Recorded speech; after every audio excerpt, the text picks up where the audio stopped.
El Ministerio para la Enseñanza de la Palabra de Dios presenta al maestro Mario Barroso con una palabra de Dios para su iglesia hoy.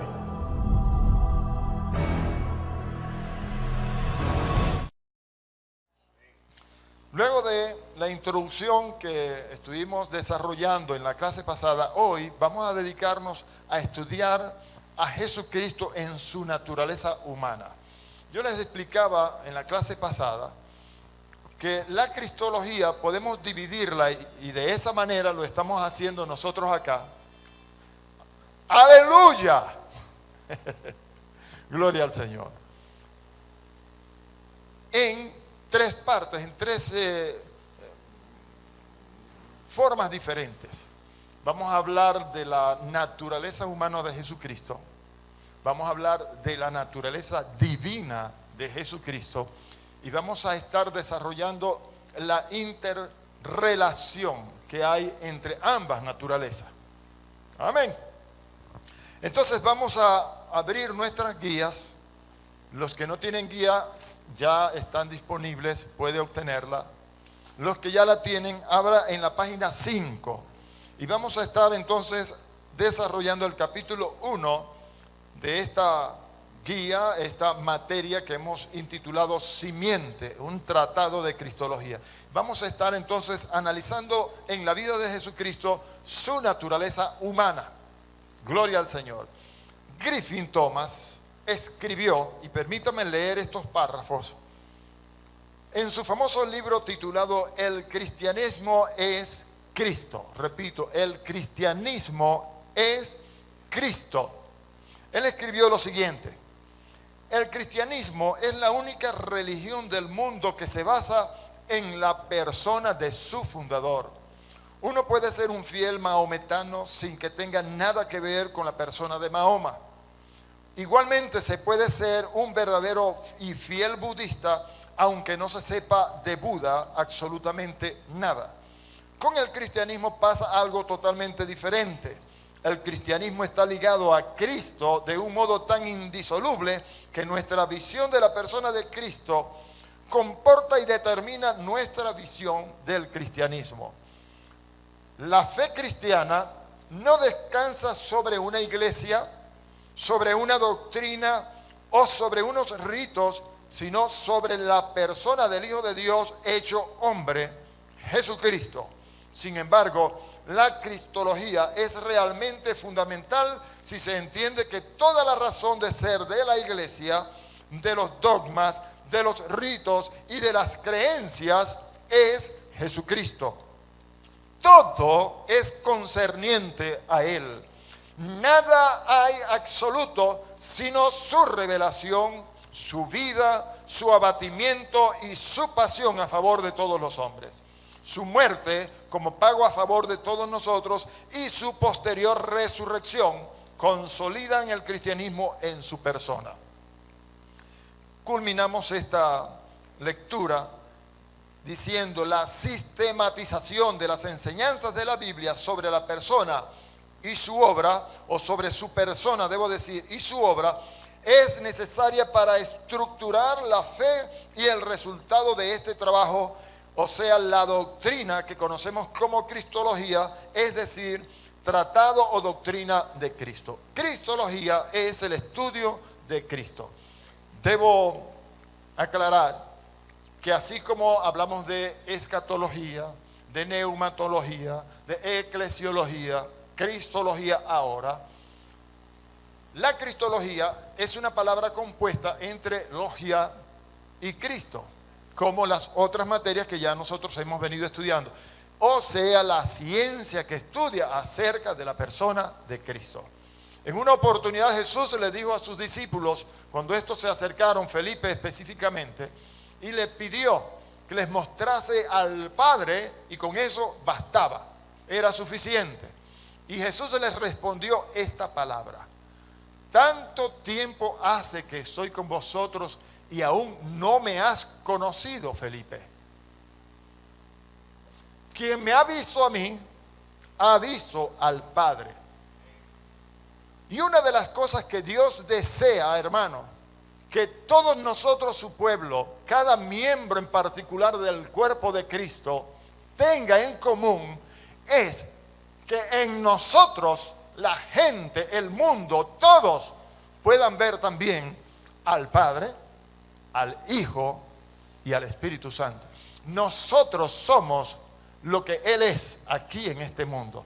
Y así como Cristo le dijo a Felipe, el que me ha visto a mí, ha visto al Padre, nosotros deberíamos llegar a ese nivel, a esa dimensión de madurez, en la que también podamos decirle al que nos pregunte, si tú quieres conocer al Padre, si tú quieres conocer a Cristo, mírame a mí.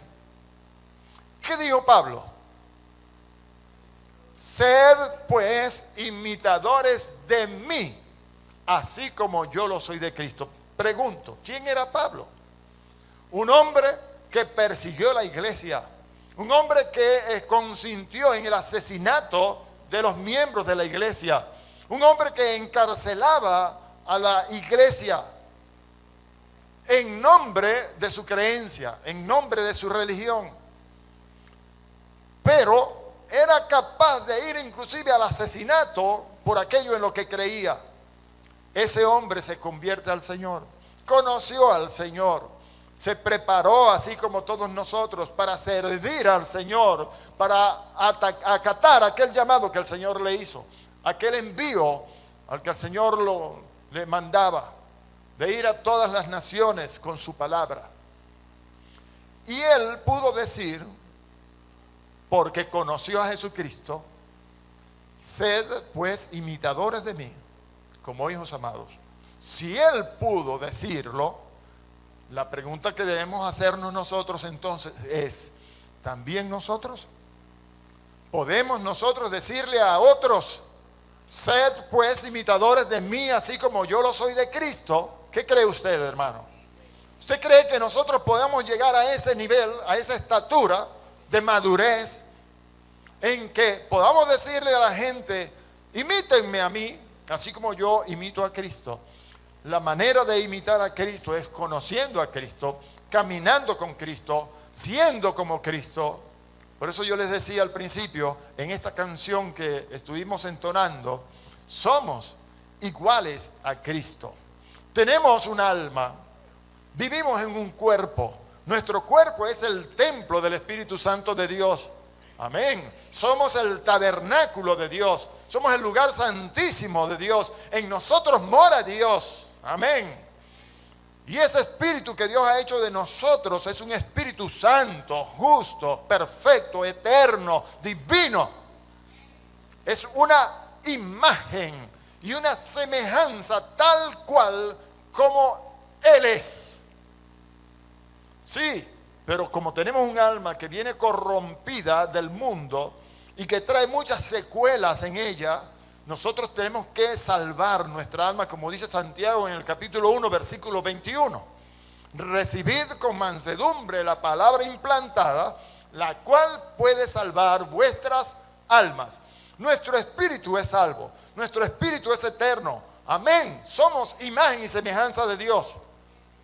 Pero nuestra alma, que es la que permite que nosotros vivamos, reflejemos lo que somos espiritualmente a lo que es terrenal, esa alma nosotros tenemos que llevarla a esa dimensión, a ese nivel también de madurez. Cuando nosotros leemos estas cosas aquí acerca de Jesús, nosotros debemos entender que la doctrina que estudia la vida de Jesucristo, lo que pretende, lo que busca es que nosotros podamos ver realmente quién es la persona de Jesucristo para imitarlo. Nosotros estamos acá para vivir como Él vivió. Juan en su primera carta escribe de una manera muy categórica que nosotros debemos andar en este mundo como ¿quién? Como Él anduvo. Como Él anduvo. Nosotros debemos andar en esta vida como Él anduvo. ¿Cómo anduvo Jesús? Como nosotros a veces escuchamos a nuestros hermanos que hablan y dicen quejándose, ay hermanito, que estoy enfermo, que esta miseria, que no encuentro la harina pan, que no hay qué hacer. Jesús vivió una vida de total dominio y señorío, porque era el Hijo de Dios. Amén.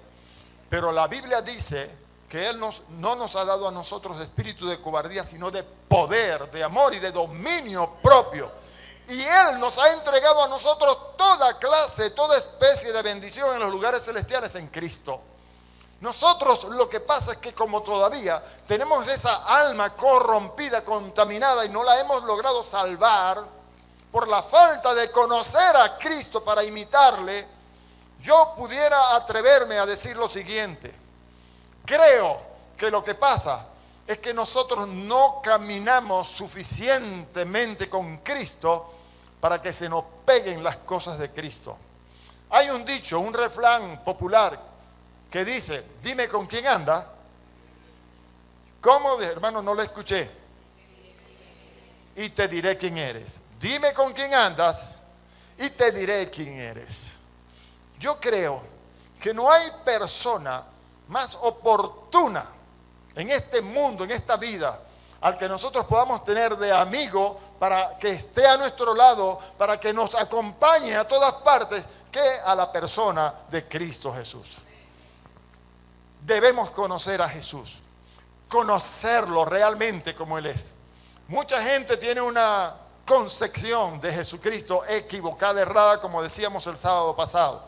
Piensan de Jesús como alguien que está fuera de nuestro alcance. Pero mire, hermano, Él dice, estaré con vosotros todos los días de vuestra vida hasta el fin. ¿Lo dice o no lo dice?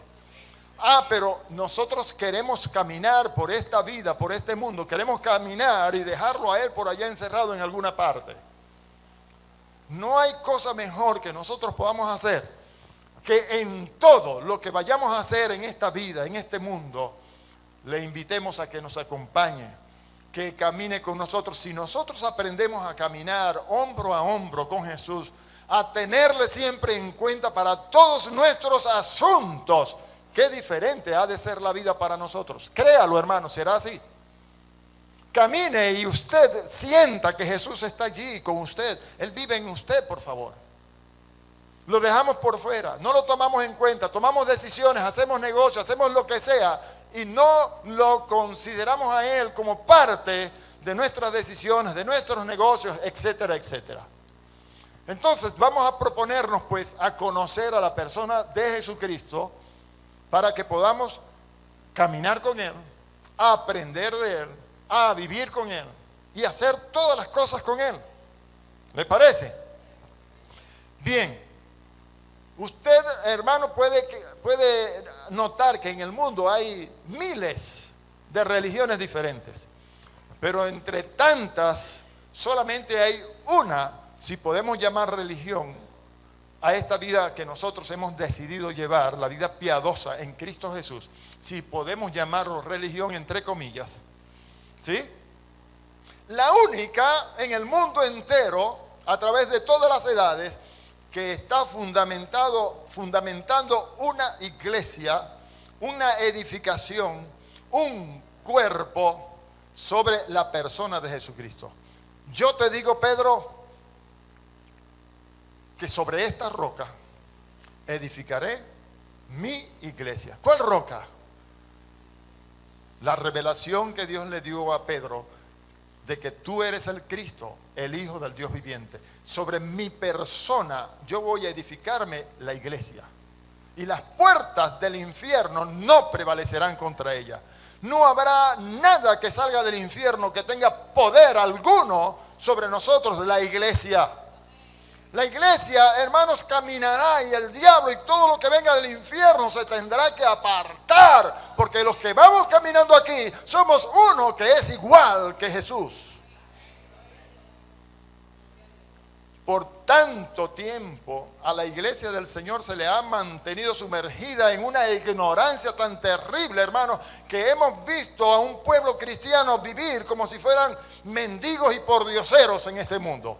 Cuando nosotros, en vez de mendigos y pordioseros, debemos caminar en este mundo como reyes reinando. Y para eso hemos sido llamados. Amén.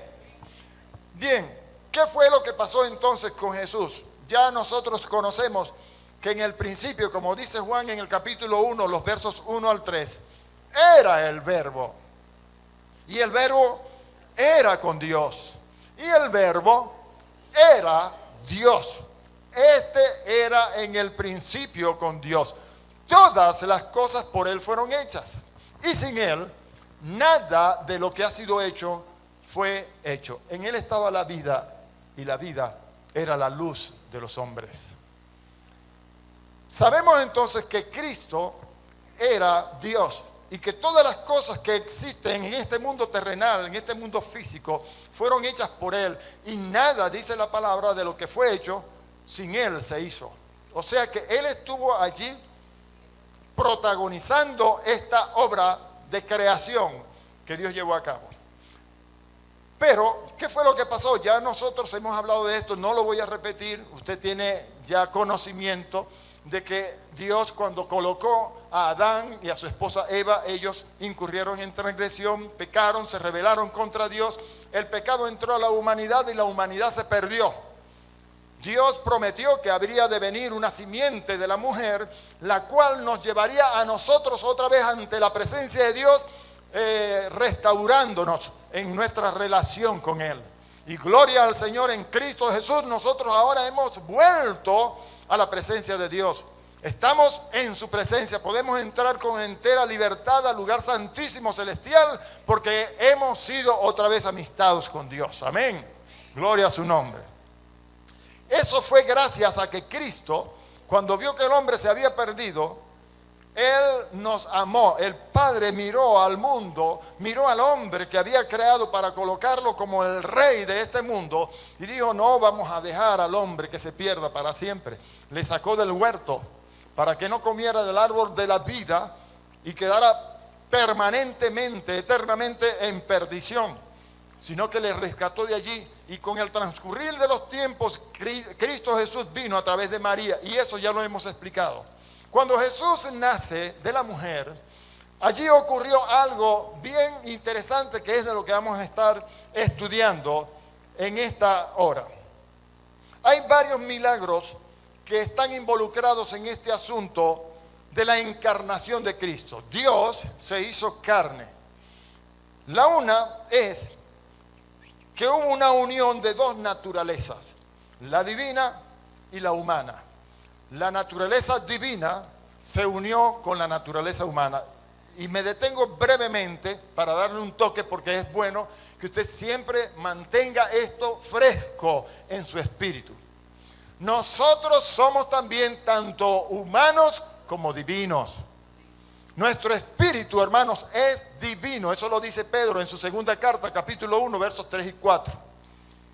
Y también lo dice Juan en este capítulo 1, en el versículo 12 y 13, que fuimos engendrados por Dios, somos hijos de Dios, somos naturaleza de Dios, tenemos la vida de Dios. Estamos claros con esto.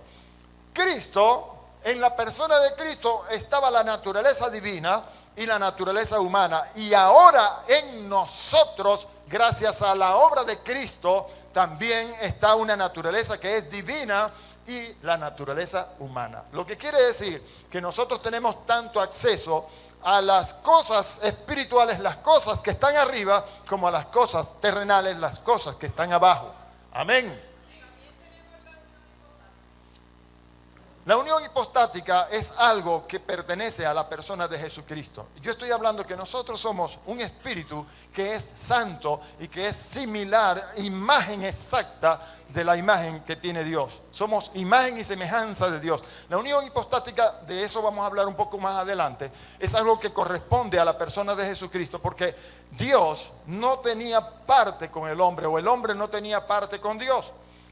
Eso fue algo que Dios permitió para que nosotros pudiéramos venir a Él. Vamos a hablar de eso un poco más adelante, que es el segundo punto, ¿verdad? La unión hipostática terminó, o un término técnico que designa la unión de dos naturalezas, divina y humana, en la persona de Jesús. Recuerden, yo no estaba en el principio con Dios creando todas las cosas, ni usted, mi hermana, pero Jesucristo sí, porque Él era Dios. Yo era una criatura, igual que usted y cada uno de nosotros. Estábamos perdidos. Nosotros necesitamos que Dios tomara una naturaleza humana, que es lo que conocemos como unión hipostática, para poder hacer entonces lo que nosotros necesitábamos para ser rescatados de esa perdición en donde nos encontramos. Así que ahora en Cristo Jesús, gloria a su nombre, nosotros ahora en Cristo Jesús podemos decir que somos divinos y somos humanos. Nuestro espíritu es imagen y semejanza de Dios. Nosotros somos naturaleza divina, dice Pedro. Amén. Y Dios dice que nosotros somos dioses también, somos hijos de Dios. Si somos hijos de Dios, somos así como Él es, punto. Hay gente que se vuelve un rollo con esto, un escándalo, porque ¿cómo es posible que nosotros que somos hombres también digamos que somos dioses? Yo no lo digo, Jesús lo dijo. Y Jesús lo dijo citando la palabra, la escritura. Si llamó dioses a aquellos a quienes vino la palabra y la escritura no puede ser quebrantada, eso lo dijo Jesús. Allá en el capítulo 10 de San Juan. La tercera cosa o el tercer milagro que vamos a encontrar aquí, en lo que vamos a estar estudiando, es que siendo completamente divino es Dios, siendo completamente humano es hombre.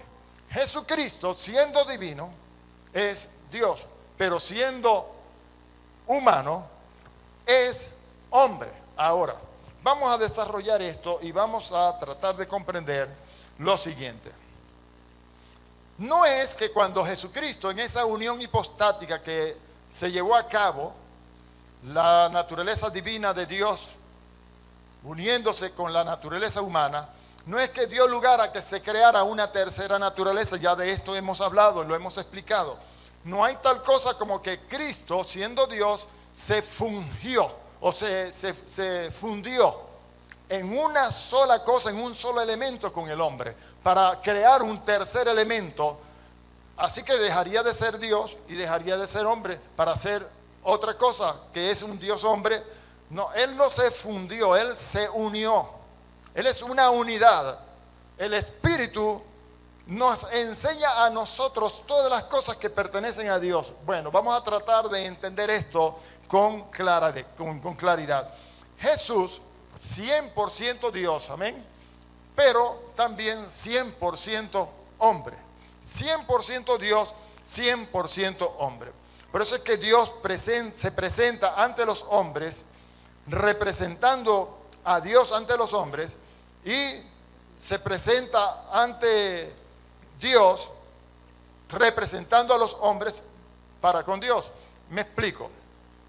Dios y el hombre estaban separados por completo por causa de la naturaleza del pecado y de muerte, pero gracias a Cristo, gracias a que Él se hizo hombre, Él permitió que ahora nosotros los hombres fuéramos en Cristo representados ante Dios. O sea, esto lo vamos a ver un poco más adelante. Cristo, Él adquirió o fungió en los tres ministerios que vamos a estar analizando un poco más adelante, que fueron profeta, sacerdote y rey. Como profeta, Jesucristo permitió que Dios tratara con los hombres, que les revelara a los hombres. Cristo como profeta habló a los hombres de Dios, pero como sacerdote, Él le habló a Dios de los hombres. Él permitió que el hombre se acercara a Dios. Eso lo hizo Jesús gracias al que se hizo hombre.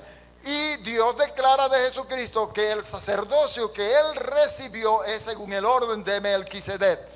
Y yo me gustaría leer algunos versículos aquí en Hebreos capítulo 7. Hebreos capítulo 7, para que vayamos entendiendo bien este asunto. Versos 17 al 21 dicen: pues se da testimonio de Él, tú eres sacerdote para siempre, según el orden de Melquisedec. Queda pues abrogado el mandamiento anterior a causa de su debilidad e ineficacia, pues nada perfeccionó la ley. Y de la introducción de una mejor esperanza por la cual nos acercamos a Dios. Y esto no fue hecho sin juramento, porque los otros sacerdotes ciertamente sin juramento fueron hechos sacerdotes, pero este, o sea Cristo, con el juramento del que le dijo, juró el Señor y no se arrepentirá. Jesús se hizo hombre y como hombre él ejecutó un sacerdocio. Ese sacerdocio permitió que nosotros nos acercáramos a Dios. El sacerdote era el que representaba a los hombres y con los sacrificios que se efectuaban allá en el tabernáculo en la antigüedad, con esos sacrificios se cubrían los pecados y entonces Dios podía tener paz con su pueblo, ¿verdad? Bueno, Jesús permitió esto ahora con el mundo entero.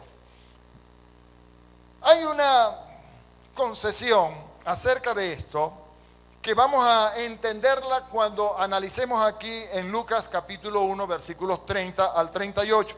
No vamos a leerlo ahora, más adelante lo vamos a estar tocando, pero allí vamos a encontrar una referencia acerca de cómo fue que la persona de Jesucristo, quien era Dios, se hizo hombre. El ángel se le aparece a María y le declara la voluntad de Dios, que había sido ella escogida y a la cual Dios la veía bendita entre todas las mujeres y la llenaba de su gracia, la colmaba de su gracia, para que en ella fuera engendrado aquel que había de venir y que sería el que nos rescataría a nosotros, a la raza humana, totalmente de esa naturaleza en que estábamos perdidos. Amén.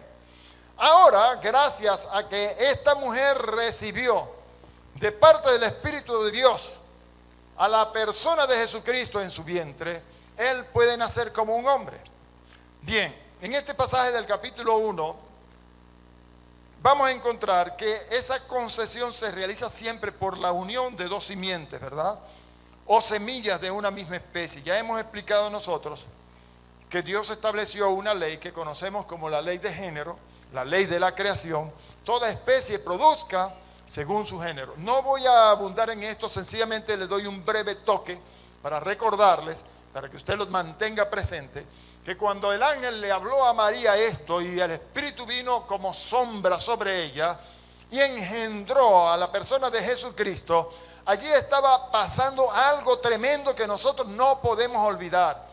Dios y nosotros, el género humano, somos el mismo género. Somos la misma especie. No puede ninguna especie producir si no es el mismo género. Amén. Toda especie produzca según su género.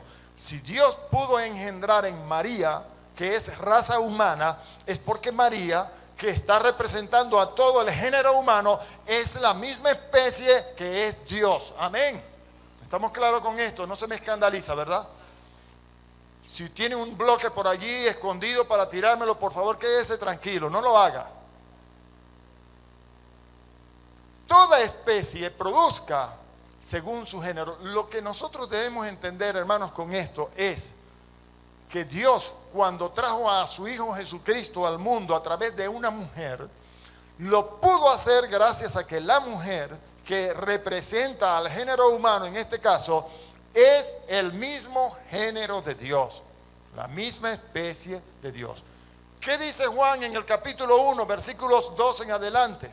Mas a los que creyeron, les dio potestad de ser hechos hijos de Dios, los cuales no son engendrados de carne, ni de voluntad de sangre, ni de voluntad de varón, sino de Dios. Dios puede engendrarnos a nosotros sus hijos. ¿Por qué lo puede hacer? Porque somos de su misma especie. Cuando Él nos creó en Adán al principio, ¿cómo dice el Señor que lo iba a hacer? El capítulo 1, versos 26 al 28. Hagamos al hombre a nuestra imagen conforme. ¿Me escuchó, hermano? Conforme a nuestra semejanza. ¿Qué está diciendo allí? Como nosotros, hagamos al hombre como nosotros.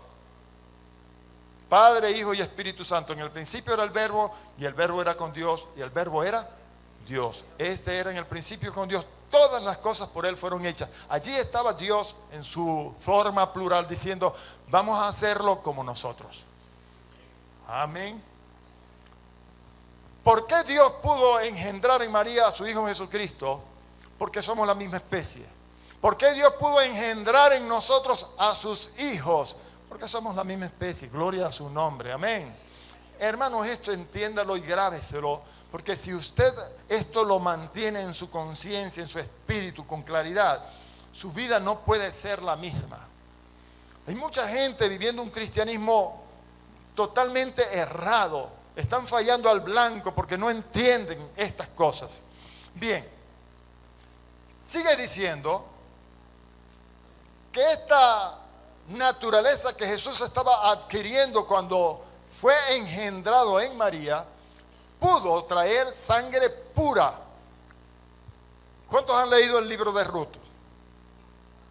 El libro de Ruth, ¿cuántos lo han leído? Es un libro corto. En este libro se puede leer claramente un ejemplo de lo que es o lo que hace el pariente más cercano. El pariente más cercano es aquel que está más cerca de una persona que ha sido de alguna manera vendida y que está necesitando de alguien que le rescate, que pague un precio para que venga a la libertad. Amén. En el caso de Ruth, ella necesitaba que su pariente más cercano le pudiera traer a la libertad. Amén. Bueno, lo que hizo Jesucristo fue esto. Necesitamos todos el género humano que alguien que estuviera libre de pecado, alguien que fuera totalmente justo, que no hubiera violado la ley, se hiciera nuestro pariente más cercano. Eso fue lo que hizo Jesucristo al humanarse, al tomar forma de hombre, semejante a los hombres. Se hizo como nosotros, exactamente como uno de nosotros. Él de esa manera, gracias a que no tenía sangre contaminada como todo el resto del género humano, Él pudo pagar con esa sangre, que era lo que se exigía para nuestro rescate, el precio exigido y darnos libertad. Amén. Como dice Pablo, nos compró no con sangre contaminada, nos compró con sangre preciosa. Sangre pura, sangre no contaminada. En María, el hijo que Dios estaba engendrando era un hijo que no estaba adquiriendo la naturaleza de pecado y de muerte que adquirimos todos nosotros desde nuestros padres, desde Adán hasta nuestros días, sino uno que por no recibir esa herencia, porque es alguien que nació directamente de Dios, con sangre pura, sangre como de Dios, Él recibió la información genética de su Padre que está en los cielos, una naturaleza santa, justa. Por eso es que Él es el único que pudo cumplir la ley, el único. El cumplimiento, el fin de la ley es Cristo. ¿Por qué? El único que pudo cumplir la ley se llama Cristo Jesús. El único que no cometió pecado se llama Cristo Jesús. El único que no habló engaño, que no se encontró jamás engaño en su boca, se llama Jesús.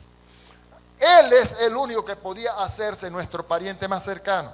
Eso sucedió, ese milagro sucedió allí en ese momento cuando María estaba recibiendo a Jesús en su vientre. Vamos a leer en Primera de Pedro, capítulo 1, el versículo 19. Santo es el Señor.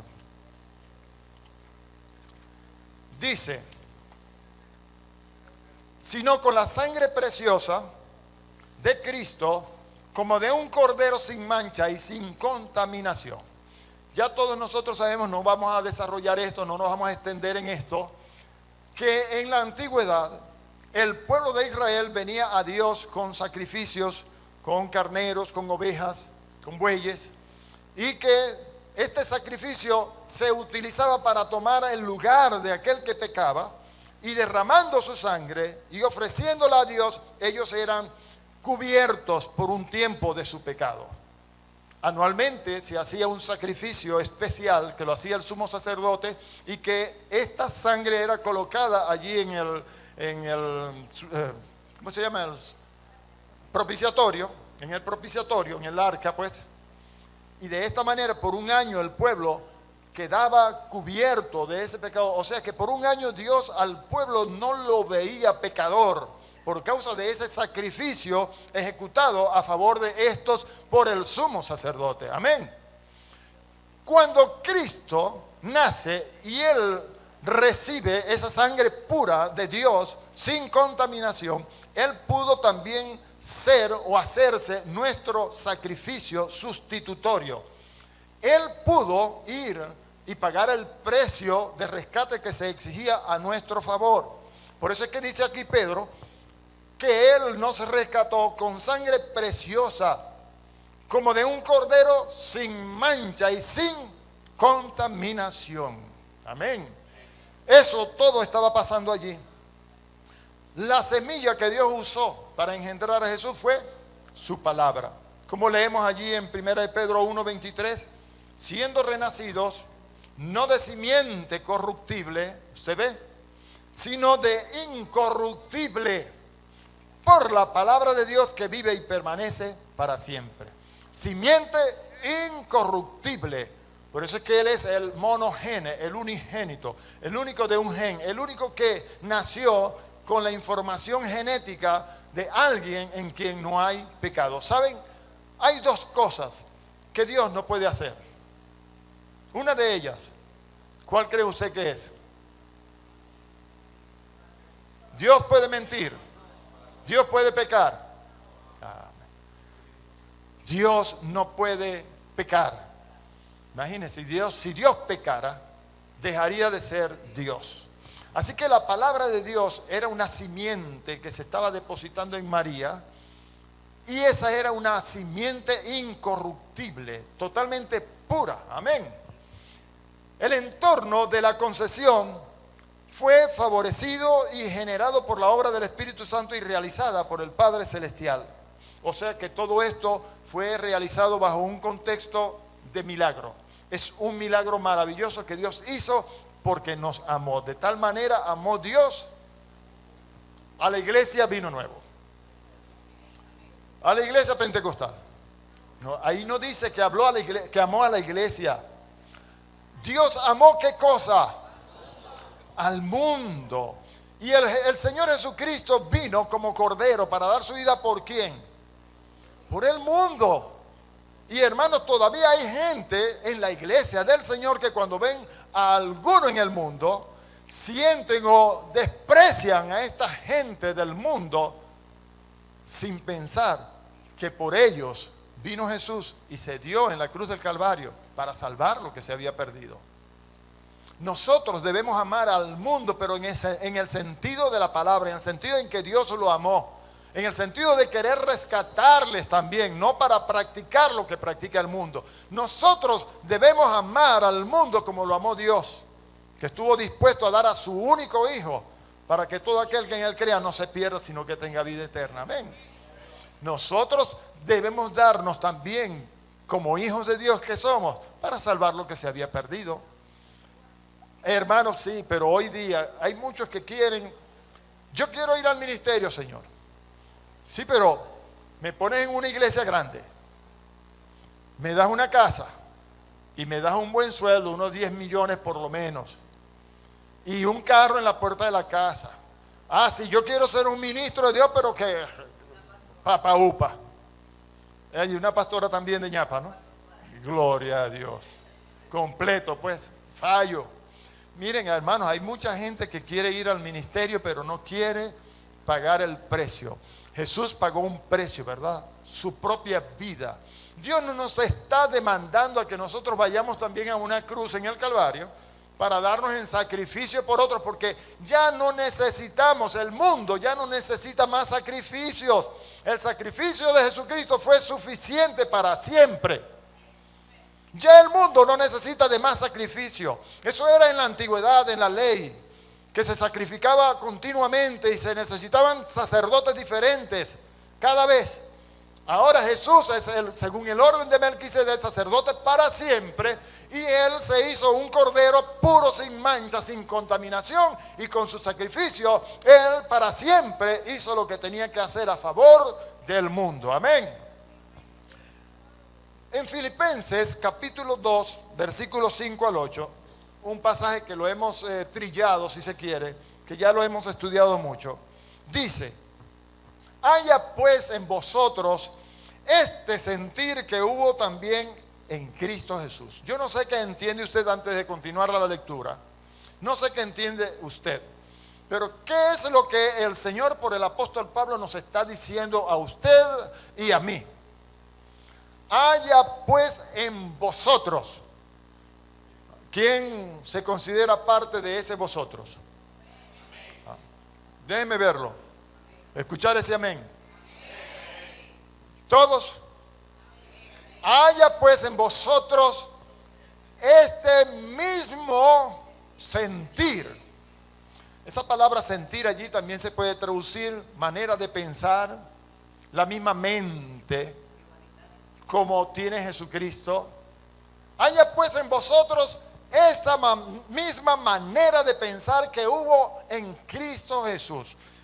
Lo que quiere decir es que nosotros debemos pensar como Cristo, debemos sentir como Cristo, debemos... ¿Será eso lo que está diciendo? Pues sí, hermano, eso es lo que está diciendo allí. Seguimos leyendo. Mire, Jesús, el cual, siendo en forma de Dios, no estimó el ser igual a Dios como cosa a que aferrarse, sino que se despojó a sí mismo, se vació. También se traduce, tomando forma de siervo. Mire, leemos allí, el cual, siendo en forma de Dios, luego se vació, se humilló y tomó forma de siervo. Amén. Hecho semejante a los hombres, y estando en la condición de hombre, se humilló a sí mismo, haciéndose obediente hasta la muerte y muerte de cruz. Me detengo un momentico aquí, brevemente, no me voy a extender mucho con esto, pero algo que debemos ver acá nosotros. Miren, hermanos, ¿cómo fue que Jesucristo se humilló? Yo a veces le pregunto a la gente, ¿qué significa la palabra humildad? Algunos pensarán, bueno, una persona humilde es como las que vemos nosotros allí en la calle, tirados en la carretera, sin zapatos, con los pies negros, con una concha de este tamaño que parece una suela pegada en la piel, con unas ropas extravagantes. Ay, si es humilde, decimos. Permítame decirle una cosa y con esto le aclaro. He conocido hombres multimillonarios más humildes que un limpiador de vidrio en una calle. ¿Usted ha visto muchachos con un potecito allí y un aragancito limpiando vidrios? Yo he conocido hombres multimillonarios más humildes que uno de estos muchachos que limpian vidrios a veces. La humildad no tiene nada que ver con pobreza y miseria. La humildad no tiene nada que ver con eso.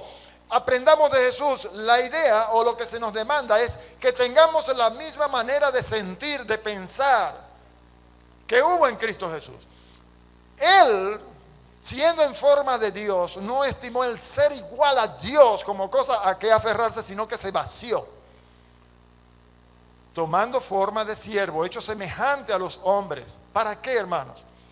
Se humilló, dice, a sí mismo como hombre, sí, amén, haciéndose obediente. La mejor definición que yo jamás he encontrado en alguna parte acerca de humildad es esta. Humildad es obediencia. La humildad es la obediencia. Para mí, esa es la mejor definición y el mejor ejemplo de humildad, el que nos dio Cristo. Haciéndose obediente. A nosotros el apóstol Pablo por el Espíritu nos dice en la carta a los Corintios que una cosa que nosotros debemos hacer cuando estamos conscientes de las maquinaciones del enemigo y que él trae a nuestra mente una lucha continua. Mire, nuestra batalla, nuestra verdadera batalla es aquí en la mente. El campo de pelea que nosotros tenemos aquí en la mente es un bombardeo de dardos, de flechas que Satanás está siempre enviando a nuestra mente para que nosotros, si las aceptamos, si las recibimos y actuamos en esas palabras o dardos que él lanza a nuestra mente, podamos caer en la tentación y pecar. y desviarnos de nuestro propósito si es posible. Pero déjeme decirle una cosa, el apóstol Pablo, hablando aquí en esta carta a los Corintios, en la segunda carta, creo que es el capítulo 10, ¿no? Él dice que una cosa que nosotros debemos hacer es llevar todo pensamiento cautivo a la obediencia a Cristo. ¿Sí? ¿Lo ha leído? Todo pensamiento, me explico. ¿Qué hizo Jesús? ¿Y qué se nos está demandando a nosotros? Que tengamos la misma manera de sentir, de pensar. Pero hermanos, es que imagínense, eso es muy difícil, es que Él era Dios.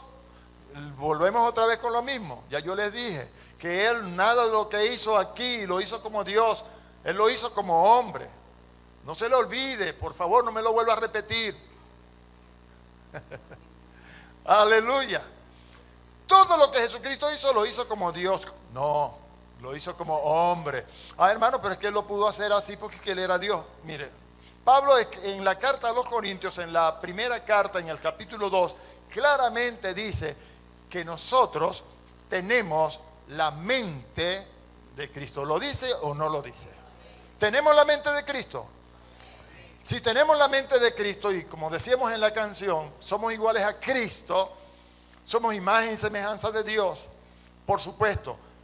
El alma, el centro de nuestras emociones, de nuestra voluntad y de nuestro razonamiento, el alma es algo que nosotros debemos renovar, debemos salvar a través de la palabra, hasta llevarla a ese nivel en que está nuestro espíritu. Amén. Entonces, ¿qué es lo que Dios está esperando que todos nosotros hagamos? Bueno, que lleguemos a ser tan maduros que cuando nuestra alma, en su razonamiento, en su voluntad, en sus emociones, comienzan a sentir cosas o a pensar o a decidir cosas contrarias a lo que en la palabra de Dios se nos demanda, nosotros le digamos un momentico, párate allí. Pensamiento, estás pensando mal, bájate de esa nube, tú no vas a hacer eso. No, la palabra nos enseña que debemos hacer es lo otro. Entonces vamos a llevar ese pensamiento cautivo, prisionero, a la obediencia a Cristo. Vamos a tratar por todos los medios habidos y por haber de que nuestros pensamientos, nuestra alma se sujete al Espíritu. Pablo lo dijo de una manera más clara cuando está explicando acerca de los dones allá en el capítulo 12 de Primera a los Corintios, capítulo 14, que dice que el espíritu del profeta está sujeto, el profeta está sujeto al espíritu del profeta, es verdad. El profeta está sujeto al espíritu del profeta. ¿Por qué? El ser que nosotros somos realmente es el ser espiritual. Yo soy la imagen y semejanza de Dios, pero el que dice yo soy la imagen y la semejanza de Dios es el espíritu que Dios me hizo ahora, que es una nueva creación, que es semejante a Él en santidad, en justicia, en eternidad, en divinidad, en todo eso. Entonces, ¿qué es lo que tenemos que hacer? El profeta, o sea, el creyente, debe sujetarse al espíritu del profeta. Cuando nosotros estamos hablando de llevar cautivo todo pensamiento a la humildad a Cristo, lo que quiere decirnos es esto: sí podemos, hermano. El diablo te está comenzando a lanzar dardos de fuego. Vamos a imaginarnos una escena. Y permítame, si el Espíritu me está llevando por aquí, vamos a darle un toquecito a esto. Pero supóngase que Satanás comience a tirarle unos dardos. Mira a esa chica o mira a ese chico. Ya en una oportunidad me puse un ejemplo en un banco de alguien que es cajero y es creyente y alguien dejó un paquetico de billete allí y lo miró y el diablo empezó a hablarle. Oye, nadie te está viendo, agárralo. Siempre habrá alguien que te ve. Las cámaras te van a descubrir. ¿Qué es lo que tú tienes que hacer como cristiano? Aunque el diablo te esté diciendo, mira, la chica te picó el ojo. El chico, mira, te está haciendo ojitos. ¿Por qué no le para? Hazle caso. De una vez, mire, pare el asunto allí, hermano. Párelo de una vez. Tome ese pensamiento y le dice, mijo, ¿qué estás pensando? ¿Te volviste loco? No, señor, no vas para el baile con eso. Usted tiene que traer a la obediencia a Cristo todo pensamiento. Amén. Lo demás no tiene lugar en mi vida. Yo necesito controlar al alma. El alma está corrompida todavía. El alma está llena de vicios que trae de la vida pasada. El Espíritu es santo, sí, es perfecto, pero el alma todavía está lleno de vicios del pasado. Y tenemos que al alma controlarla, sujetarla. Bueno, hermanos, seguimos adelante. Bain, acerca de forma, porque estamos hablando de que Jesucristo, siendo en forma de Dios, no estimó ser igual a Dios como cosa a que aferrarse, sino que se vació. La palabra vaciarse, eso es lo que conocemos nosotros como la kenosis, que Cristo Jesús sufrió. Él se vació. Y vamos a explicar aquí lo siguiente. Que esta forma de la que se habla aquí, el Bain nos dice que denota la forma o rasgo distintivo, especial o característico de una persona o cosa. Forma, su sustancia. Se usa con un significado particular en el Nuevo Testamento solo de Cristo en Filipenses capítulo 2, en los versículos 6 al 7. En las frases siendo en forma de Dios y tomando forma de siervo, encontramos la misma palabra, significando lo mismo, pero aunque en sentido antagónico. Amén. Una excelente definición a esta palabra es dada por Gifford, que dice: morfe es así propiamente la naturaleza o esencia, no un abstracto, sino tal como subsiste realmente en el individuo, y retenida en tanto que el individuo mismo existe. Forma, Jesucristo en su forma era exactamente la sustancia de Dios, pero Él no estimó el ser la misma sustancia de Dios como cosa a que aferrarse, sino que Él se vació. Vamos a explicar más adelante lo que significa vaciarse, pero cuando nosotros hablamos forma de Dios, o sea, esa naturaleza divina es real e inseparable de Dios, algo de lo cual Jesucristo no podía vaciarse, de esa naturaleza, de esa esencia. Entonces, si Él, siendo Dios, no estimó el ser semejante a Dios o igual a Dios como cosa a que aferrarse, ¿de qué cosa se vació? Porque de esa naturaleza, de esa esencia, de esa forma que Él tenía, no se podía vaciar. ¿De qué fue de lo que se vació entonces Jesús? De la gloria, de la posición que Él gozaba como Dios. Él se vació de aquellos atributos que Él como Dios tenía para hacerse semejante, o sea, tomar forma de siervo, hacerse exactamente igual como uno de nosotros. Ahora, kenosis aquí no solamente significa lo que Jesucristo dejó, lo que Jesucristo quitó de su vida. Kenosis también significa lo que Jesucristo tomó. Porque cuando Él se despojó de la gloria que Él tenía como Dios, Él asumió o adoptó o tomó las cosas que tienen que ver con el hombre, las debilidades del hombre. Porque no tenemos un sumo sacerdote que no se compadezca de nosotros, sino uno que fue tentado en todo. Él asumió una naturaleza, Él fue tentado igual como todos nosotros. Yo me imagino que en el tiempo de Jesús, aquel hombre fuerte, yo me imagino a Jesús un hombre fuerte, fornido. Los carpinteros de aquella época no iban allí a la redoma, a los negocios que están allí o en San José, a comprar las tablitas ya listas, pulidas y todo, a la medida si querían. ¿Ah? Mira, necesito una tablita de tanto espesor, de tanto de ancho, por tanto de largo, y así al pie de la letra, como le está pidiendo, se la cortan, ¿sí? Los carpinteros de aquella época iban al monte primero a cortar el árbol, a talar, a cortar esos tallos de árboles, y de allí sacar la madera que iban a utilizar para hacer sus muebles y todo aquello que hacían. Yo me imagino a Jesús, un hombre robusto, fuerte, pero también hermoso porque, oye, eran multitudes que le seguían, eran multitudes. ¿Usted no cree que a Jesucristo se le pegaron también chicas? ¿Ah? ¿Ah? ¿Se le pegarían o no se le pegarían chicas atrás? Ay, Jesús, ay mío, parame, tú me gustas. Yo me imagino que Jesucristo tuvo esas tentaciones, hermano.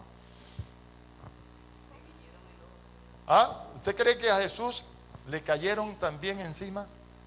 Claro. ¿Usted cree que Jesús pudo haber tenido una novia? Él podía tener una novia, era un hombre y sentía tuitica la sangre caliente como la sentimos nosotros también. Pero él también sabía cuál era el propósito que le había traído a la vida. Él sabía para qué había venido y que en él no había lugar para estas pasiones ni decisiones que a veces tomamos en la vida cuando nos unimos con alguien. Él no tenía oportunidad para pasar por esto, porque él sabía que había venido para darse en sacrificio por el mundo, porque Dios amó al mundo y porque amó al mundo envió entonces al Cordero de Dios en la persona de Cristo para salvar al mundo. Se le pegaron a lo mejor, quién sabe cuántas, a lo mejor tenía que quitárselas a sombrerazo, no sé. La Biblia no entra en mucho detalle con eso en cuanto a la vida de Jesucristo. Hay muchas cosas que no se hablan de la vida de Jesucristo, pero uno puede suponer cosas. Él fue tentado en todo, hermano. ¿Usted cree que él tuvo deseos sexuales? Sí, sí los tuvo. Y ganas de meterle la mano al desgraciado aquel que se estaba metiendo con él. Claro.